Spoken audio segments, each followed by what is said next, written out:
আসসালামু আলাইকুম ডিয়ার্স। আমি আপনাদের সামনে একটা ভিডিও নিয়ে আসলাম। DTM 9000A plain machine, single needle, lock stage, Juki ব্র্যান্ডের। তো আমি এই মেশিনের বেসিক একটা প্রোগ্রাম দেখাবো।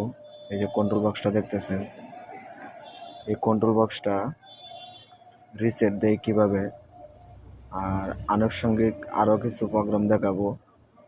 এই কন্ট্রোল বক্সটা যারা প্রোগ্রাম না জানেন তাদের জন্য উপকার হবে। তো শুরু থেকে লাস্ট পর্যন্ত ভিডিওটা দেখবেন, আশা করি দেখলে অনেক কিছু শিখতে পারবেন। এই কন্ট্রোল বক্সটা রিসেট যাওয়ার জন্য প্লাস বাটন, মাইনাস বাটন আর এই যে বাটন, তিনটা বাটন, আমি যে তিনটা বাটন পরিচয় করে দিলাম, এই তিনটা বাটন একসাথে চাপ দিয়া মেশিনটা পাওয়ার সুইচ অন করবেন। অন করার পরে এই যে এরকম আইব R5, ঠিক আছে, এটা চাপ দিয়ে মেশিন রিসেট হয়ে গেছে। এখানে রিসেট হয়েছে, এখানে পাওয়ার সুইচ অফ করে দেবেন, আর কোনো কাজ নাই।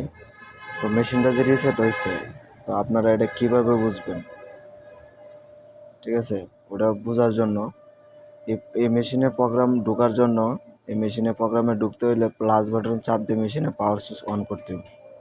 এই যে দেখেন মেশিন রিসেট দিয়েছে, আমার 4000 স্পিড আয় করছে, ঠিক আছে। এই মেশিনে প্রোগ্রামে ঢুকতে হলে প্লাস বাটনে চাপ দিয়া প্রোগ্রামে ঢুকতে হবে। আর এটার মধ্যে অনেক প্রোগ্রামগুলো আছে, এই প্রোগ্রামগুলো আপনারা এটা থেকে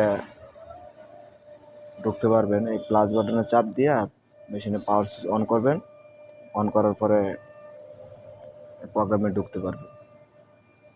আমি আবারও রিসেট দিলাম আপনারা বোঝানোর জন্য, স্পিড কমায় দিয়ে আবার রিসেট দিলাম।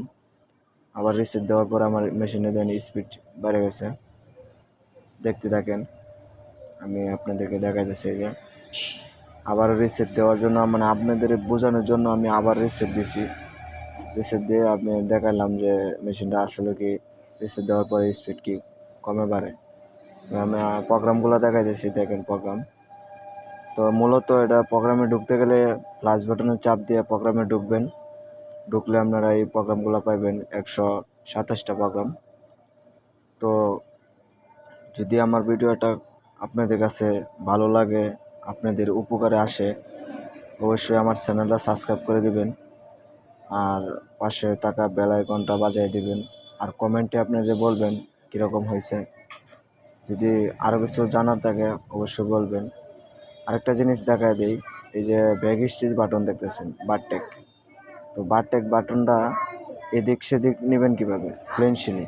এই যে এটা হলো প্লেন শিলি, আবার ইন্টার আর এই বাটন দুইটা একলগে চাপ দিলে বারটেকে পরিণত হবে। বারটেকে পরিণত হলে মেশিনে অটোমেটিক